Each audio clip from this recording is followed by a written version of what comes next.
భారతదేశ ప్రజలందరికీ 80వ స్వతంత్ర దినోత్సవ శుభాకాంక్షలు. ఎందరో త్యాగదనుల పోరాట కృషి ఫలితమే మనం ఈరోజు స్వేచ్ఛా భారతావనిలో జీవిస్తున్నాం.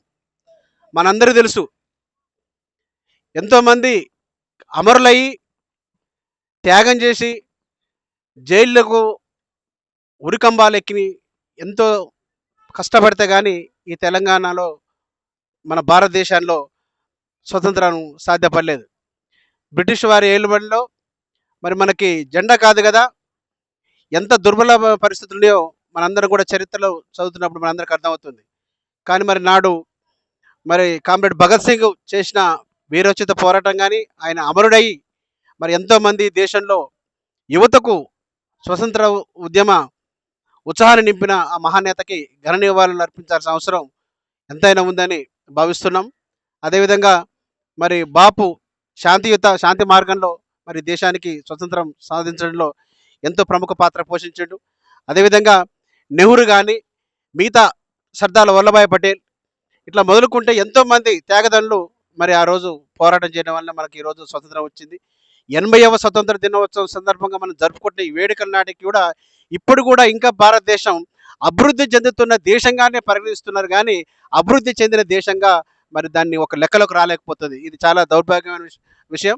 ఎక్కడ వేసిన గొంగలు అక్కడే ఉన్నట్టు మరి భారతదేశ ఆర్థిక వ్యవస్థ రోజు రోజుకు క్షీణిస్తూ రూపాయి విలువ భారతదేశంలో రూపాయి విలువ అంతర్జాతీయ మార్కెట్లో ఈరోజు ఎంత ఉందో మనం చూస్తున్నాం. దాదాపు 100 రూపాయలకు చేరువైంది. అంటే మనం స్వతంత్రం తెచ్చుకున్నాక మనం అప్పుడు స్వతంత్రం రాకముందు మన రూపాయి విలువ ఎంత ఉండే, స్వతంత్రం వచ్చిన 80 సంవత్సరాలు కూడా మన రూపాయి విలువ ఎంత ఉందనే దాని మీద మరి పాలకులు కూడా దృష్టి పెట్టాల్సిన అవసరం ఎంతైనా ఉంది. ఈరోజు మనం చూస్తున్నాం, ప్రధాని మోడీ గారు కొన్ని విషయాల్లో సరే ఈ దేశంలో ఔన్నిత్యాన్ని ప్రపంచానికి చాటి చెప్తున్న దాంట్లో ఏమాత్రం సందేహం లేదు, కానీ మరి కొన్ని విషయాల్లో మాత్రం భారతదేశంలో ఎప్పటికి కూడా కూడు గుడ్డ లేని వాళ్ళు ఎంతోమంది జీవిస్తున్నారు. ఇంకా ఈరోజు కూడా ప్రజలు రేషన్ కార్డుకి లైన్లు చుడుతున్నారు. ఇంకా ఎందుకు రేషన్ కార్డుకి లైన్లో 80 సంవత్సరాల భారతావనిలో కూడా ఇంకా రేషన్ కార్డు వాళ్ళు దాని గురించి ఎదురు చూస్తున్నారంటే ఇంకా దేశం చాలా దుర్బల పరిస్థితి ఉన్నది. ఇప్పటికైనా మరి పాలకులు దాన్ని గమనించి దేశాన్ని ప్రపంచంలోని అగ్రగామి తీసుకుపోవాల్సిన బాధ్యత మరి దేశాన్ని పరిపాలిస్తున్న నాయకుల మీద ఉంది. మనకు తెలుసు, గతంలో చైనా జనాభాలో చైనా అగ్రస్థానంలో ఉంది. ఈరోజు మనం మొదటి స్థానం అనుకున్నాం. అంటే ప్రపంచంలో ఉన్న దాదాపు 200 దేశాలు ఉంటున్నాయన్న ఈ క్రమంలో 200 దేశాలు ఎంత జనాభా అయితే ఉందో సగం జనాభా మన భారతదేశంలో ఉంది. కానీ అభివృద్ధి కూడా మరి ఆ విధంగా అభివృద్ధి కావాలి కదా, అభివృద్ధి కాలేదు. దీనికి పాలకుల నిర్లక్ష్యం ఎంతైనా ఉన్నది. అందుకనే కేంద్ర ప్రభుత్వం కూడా మనందరూ చూస్తున్నాం, నిన్న మొన్న కూడా నీటి పరీక్షల్లో కూడా ఎంతో అవకతవకలు జరగడం వల్ల దాదాపు 21 మంది అమాయకులమైన పసికూనలు బలయ్యారు.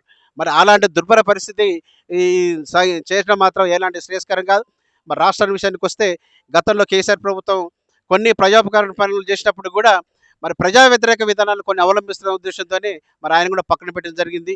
ఈనాడు మరి రేవంత్ రెడ్డి నాయకత్వంలోని మరి కాంగ్రెస్ పార్టీ ప్రభుత్వం ఉంది. ఆ ప్రభుత్వం అయినా పేదల గురించి, బడుగు బలహీన వర్గాల గురించి ఆర్థికంగా వాళ్ళని అభివృద్ధి చేయడానికి మరి మంచి నిర్ణయాలు తీసుకొని పరిపాలన కొనసాగించాల్సిన అవసరం ఎంతనే ఉందని నేను భావిస్తున్నాను. ఎంతసేపు ఉన్నా ఉచిత పథకాలు ఇస్తూ ఉచిత పథకాల ఎరయేసి వాళ్ళు ఈ రాజ్యాలని ఏలుతున్నారే తప్ప మరి ప్రజల మీద సక్రమైన మార్గంలో వాళ్ళ ఒక ఆలోచన విధానం చేస్తే మాత్రం ఇది ఉత్పన్నమేది కాదు. ఇప్పటికైనా మరి దేశం 80వ స్వతంత్ర భారతదేశం మొత్తం కూడా 80వ స్వతంత్ర దినోత్సవ వేడుకలు జరుపుకుంటున్న ఈ క్రమంలో మళ్ళీ 81వ స్వతంత్ర దినోత్సవం నాటికి భారతదేశం వేగవంతమైన అభివృద్ధి చెందుతున్న దేశాల్లో మొదటి స్థానానికి చేరుకుంటుందని, దేశంలో ఉన్న అందరూ కూడా అభివృద్ధి చెందుతారని చెప్పి ఈ సందర్భంగా సామాజిక తెలంగాణ న్యూస్ ఛానల్ ఆశిస్తుంది.